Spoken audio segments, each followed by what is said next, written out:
Hey everyone, welcome back. A lot has happened this past few weeks. Tesla's still going crazy. Apple is celebrating their $2 trillion market cap with a little bit of the bubbly. And Robinhood 420 Tesla finance experts are still arguing that gold is on a new bull run, but the market is going to go kaput. Today's video is going to answer a question that has been subject to debate for a long time. Who's the winner, stocks or gold?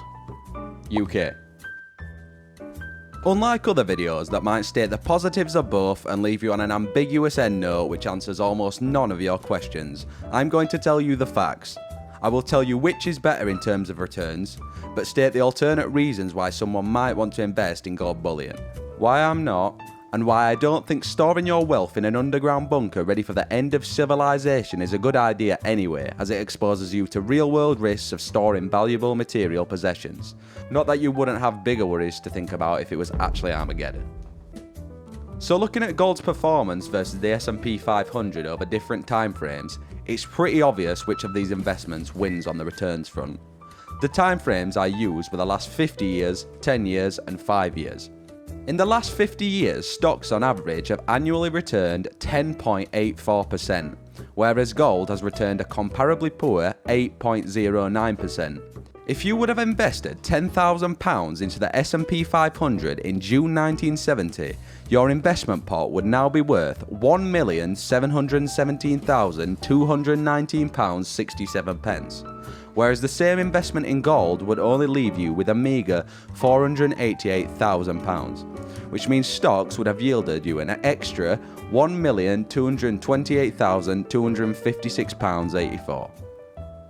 The last 10 years aren't much different. On average, stocks have annually returned 11.17%, whereas gold has returned an even worse 3.65%.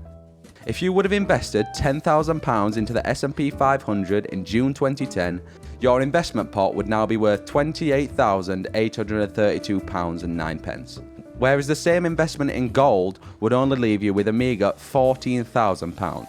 Which means stocks would have yielded you an extra £14,520.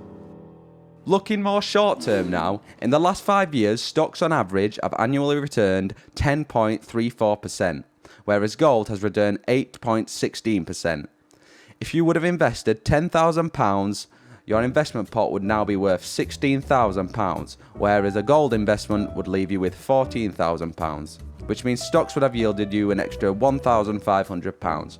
Not quite as good as the previous time frames, but it's still ahead of gold in almost every time frame. From these statistics, it would seem that stocks are the better investment for maximising return. Historically, gold has almost never outperformed the market, with the exception being in stock market crashes such as the 2008 recession. And even so, I wouldn't invest unless I was certain that I could time the market, which is impossible. Instead, I would just focus on buying high-quality blue-chip stocks while they were at their lows during the crash. Now, there are some good reasons you might want to hold gold, and we'll get to those soon. But first, I just want to show you the extent to which stocks have outperformed gold over the past 100 years. As you can see, gold would net you around 10,000% returns, which, don't get me wrong, is amazing in itself. But if you would have invested in the stock market, you would have had over 50,000% returns. Now that is just crazy. I know what you're saying, why is there so much hype around gold if returns are so poor? Well, past does not equal the future, Fitzpatrick. Now could be the turning point, and maybe gold will go to the moon. Of course the stock market does seem overinflated currently, especially with the poor earnings reports. How can you profit from gold? Overwhelmingly, it seems that there is a general trend in gold prices slowly rising. When the stock market crashes, it seems gold shoots up in value almost overnight and then falls as the economy starts to look steady again. However, it seems that rather than falling back to its pre-crash lows, it instead sets a slightly higher floor and begins to slowly rise from there. You could see this happen back in 2008. And you can see the rising gold prices beginning because of the 2020 coronavirus stock market crash.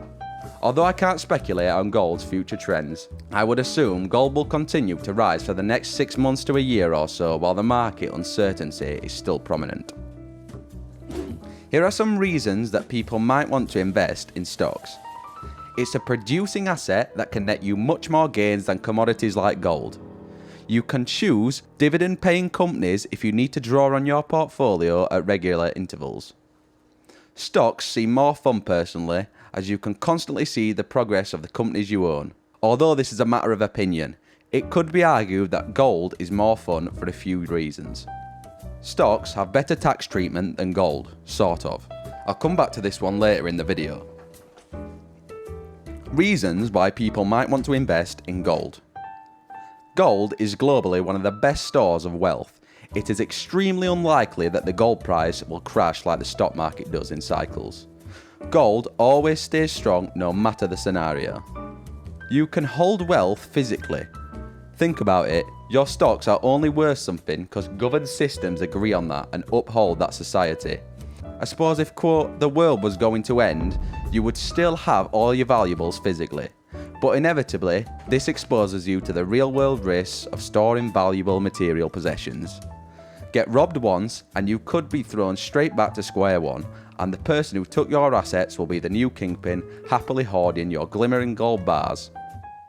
Gold performs better in stock market crashes. Sell your gold at highs and buy your stocks at their lows. A great way to make money. Gold also simply adds some diversification into the mix if you aren't willing to hold out on the full stock market crashes when your net worth is slashed almost half. Tax treatment and gold in the UK. With gold in the UK, you also have a capital gains allowance of £12,000, as you do with stocks. However, gold capital gains tax can be taxed at a rate of up to 28%, which is not ideal. In addition, there is no equivalent of an ISA for gold, although you could buy fee-charging funds which track gold, etc.